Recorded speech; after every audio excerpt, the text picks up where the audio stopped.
কাটা খেয়ে পড়েছে। আর আমি আজকে বলছি এই পরাশিয়ার গ্রামে বিষ পুতলাম, আজ থেকে আরো কয়েকটা দিন গুনে নাও।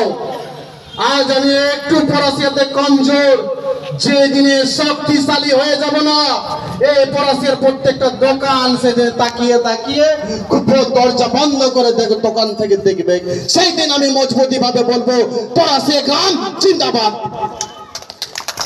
আমি কোন ধান্দাবাজি, লোভীবাজি, কোন কাজের দাবিতে 40,000 টাকা 30,000 টাকা বলতে আসেনি। কয়েকটা বাঁদর তৈরি হয়েছে, আমি তাদেরকে লাত মেরে বের করে দিয়েছি ঘর থেকে। সেই বাঁদরগুলো ঝাঁপিয়ে বেড়াচ্ছে, কখনো এই ডাল, কখনো ও ডাল, কখনো বাঁকুড়া, কখনো পুরুলিয়া, কখনো কখনো বীরভূম। আর এটাকে বলে নাকি কন্ট্রোল রুম। পরাশিয়া গ্রাম কন্ট্রোল রুম।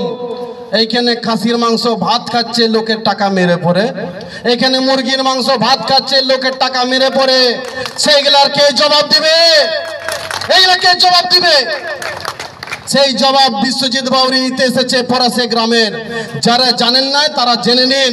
কয়েকটা নেতা আছে আপনাদের পরাশিয়া গ্রামের, কয়েকটা দাদা আছে পরাশিয়া গ্রামের, তাদের কাছে প্রশ্ন করবেন, তাদেরকে প্রশ্ন করবেন যে কেন শামসেল গেটে গেছিল 50,000 টাকা ডিল করতে, কেন গেছিল, কেন গেছিল রানীগঞ্জে কাশিডাঙ্গাতে 5 লাখ টাকা ডিল করতে, কেন কুলডাঙ্গা গেছিল যেখানে একটা সমস্যায় 5 লাখ টাকা ডিমান্ড করতে।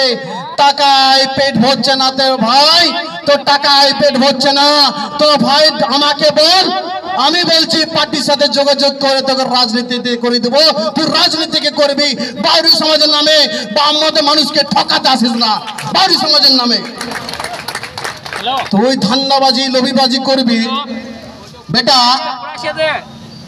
তোর বাপ যতক্ষণ বেঁচে আছে তোকে কোথাও টিকতে দিবে না, না ফরিদপুর, না পান্ডবস্ত, না দুর্গাপুর, না জামুড়িয়া, না রানীগঞ্জ, যতক্ষণ তোর বাপ বেঁচে আছে।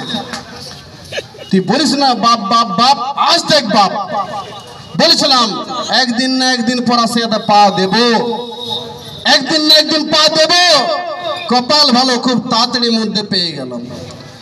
আজ বীজ পুতলাম, এই বীজ পুতার পথে যদি গাড়ি গাছ যেদিন হবে, সে গাছের হাওয়াতে তারাকে ফেলবো, আমি এটা লিখে দিলাম, গাছের হাওয়াতে তাকে ছুঁড়ে ফেলবো। এটা তো আমি বলেছিলাম হরিপুর বাজারে সঞ্জয় বাবুর নেতৃত্বে ওইখানকার হয়েছিল। সঞ্জয় বাবু আমার প্রাণের দাদা, ওই আমার জীবন। 2 দিনের সম্পর্কতে একটা ঘরোয়া রিস্তা করে ফেলেছি। বলছে তোমার যদি চোখ কাটে তো বলছে আমি অন্ধ হয়ে যাব, বলছে তোমার যদি ডান হাত কাটে তো আমি লুলা হয়ে যাব।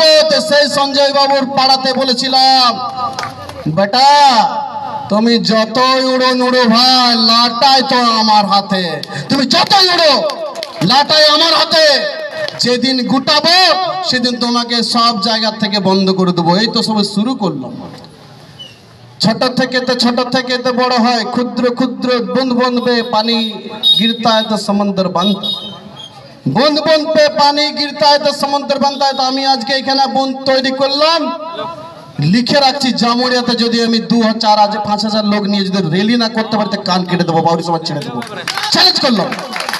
খুব পুজোর পরেই নেব, নিজের আমি কথা দিচ্ছি, পুজোর পর জামুড়িয়াতে যদি 5,000 লোক নিয়ে রেলি না করতে পারি সমাজ ছেড়ে দেবো। যাও, পুজোর সময় ডেট ফিক্স করব, সময় নিব, পেট ভরে নিঃশ্বাস নেব, জামুড়িয়াতে নামবো। দেখতে থাকো ধান্দাবাজ লোভীবাজ গুলো কি করবে, তাড়াবে কি তাড়াবে না? হ্যাঁ, পশ্চিম বর্ধমান থেকে তাড়িয়ে কোথায় পাঠাবো?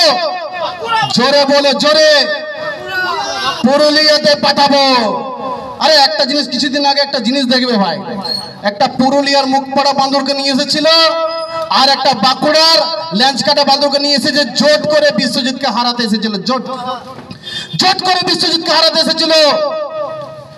অনিল বাউরির বাচ্চা বিশ্বজিৎ বাউরি আর এই সংগঠনের জেলা সভাপতি যখন চাইবি যেই জায়গায় ডাকবি যেই জায়গায় বলবি উপস্থিত হয়ে যাব।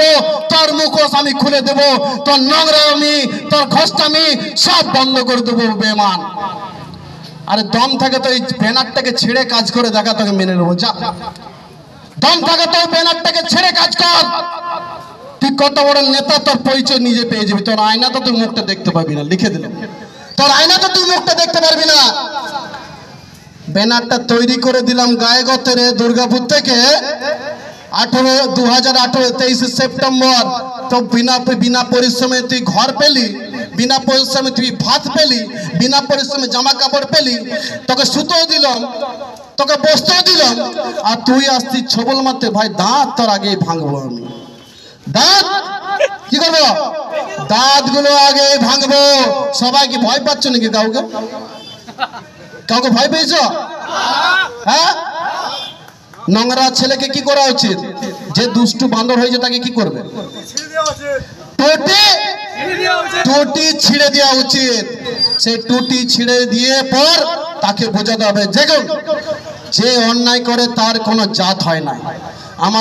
আমার বোনের দিকে তাকাবে বড় বড় চোখ করে, তার কোনো জাত হয়? দিদি, আপনার মেয়ের দিকে যদি আমি তাকাই, আমার কোনো জাত হবে? সেই রকম একটা ধান্দাবাজ ফর্সা চেহারা আছে, ফর্সা চেহারা আছে। তিনটে বার বাঁচিয়েছিলাম, তিনটে বার বাঁচিয়েছি। তাও সেই বেমানের লজ্জা নেই। সেই বেমান বলছে তু কौन है? আর तेरा बाप है रही इधर, तेरा बाप है। बेटा के